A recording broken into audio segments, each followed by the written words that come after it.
Hi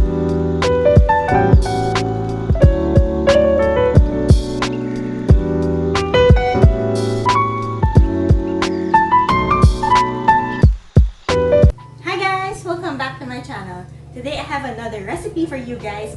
So this 2021, we plan to eat much better. So today we are making a vegetable rolled lasagna. So now this is not a vegan recipe. It's not a vegetarian recipe. It's just a recipe with no meat at all. So if you guys want to know my recipe, just keep watching. For the tomato sauce, we need 1 onion, 1 garlic, 1 pack of tomato sauce, and tomato paste. Then slice your onions like this, like julienne, like so. And then crush your garlic. I need about 3/4 of the head, and the other 1/4 of the head we will be using for our cream cheese filling. Start by sauteing your onions and then adding a generous amount of Italian seasoning.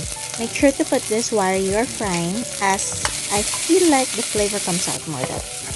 I'm adding the garlic last as for it not to burn, and then just mixing it away, and then I will be pouring my tomato paste in. I just need 1 small pack, and I will saute that in with the vegetables. Add a bit of salt during this stage and just keep on mixing, and then time to add the tomato sauce. So I'm using the smallest pack each of tomato sauce and tomato paste for this recipe. This recipe of mine makes around 12 rolls only. Now I'm adding in my water a little at a time. I'm actually using 2 cups of water.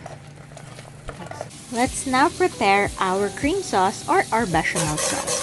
So to make this, we need to make a roux. So roux is made out of butter and flour cooked together like this. So you just melt your butter and then add your flour and wait for it to cook like this. And then add your milk a little at a time, whisking consistently, and just wait for it to thicken up. I'm making something special for the filling. I'm making a garlic cream cheese filling. So I am crushing right now 250 grams of cream cheese, and I'm adding 100 grams of Alaska cream, and I'm just whisking them together until they become smooth. And then I'm adding some salt and 2 tablespoons of garlic. And I'm just whisking this, and this will be set aside for my filling. So for me, I like to use a piping bag for everything because I am a pastry chef. So I'm putting it in a piping bag, but you can just use a spoon if you guys don't have a piping bag. For the veggies, I'm using some kangkong, some eggplant, and some tomato. So right now, I'm just removing all the green leaves and setting them aside. And then the eggplants, I'm peeling them and slicing them thinly. Then I'll be adding it in the oven. And now I'm slicing my tomatoes too thinly like this. And here are the vegetables that I have prepared. Now we have one more step for the eggplant. So I'm putting them in a tray like this. And then I'm just adding a generous amount of salt and putting it in the oven. So our oven is like this. I just want it to be cooked a little more and to have a little bit of a charred flavor.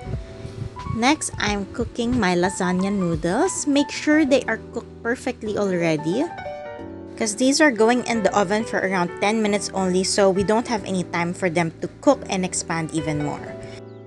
So let's begin by assembling the lasagna. Place your noodle on a tray and put your tomato sauce. Make sure to add a generous amount of tomato sauce, but just put it in the middle so it doesn't spill all over. Add in your eggplants, and then your tomatoes, and then your green leafy vegetables. At the middle, I'm adding in a generous amount of the cream cheese filling, and I'm just trying to roll it up gently like this. As you can see, I am trying to push in the vegetables, and now I will neatly put it into my Pyrex containers. The remaining cream cheese filling, I'm just putting it on top as to not waste anything. Also, the excess vegetables, I'm just stuffing them in the sides. Not only do I add more vegetables in the meal, but it also looks much nicer on pictures once you see the greens and the whites and the reds popping out. Now I'm putting in a thick layer of that bechamel sauce. As you can see, it has thickened really nicely. And don't worry about it being too thick and all, as once it hits the oven, it's going to be nice and smooth and creamy.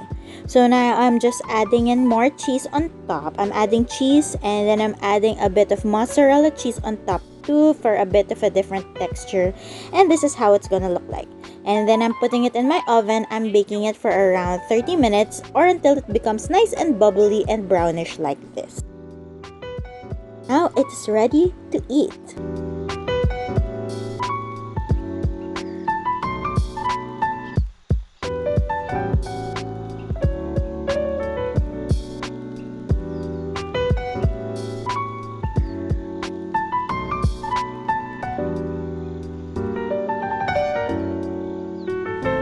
As it cools down, the toppings and the filling will set a little more and it's gonna look better on pictures just like this one.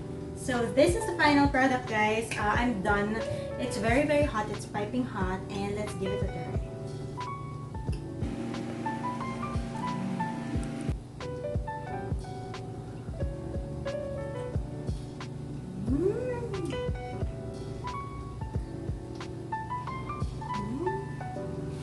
Okay. I'm ready for dinner now.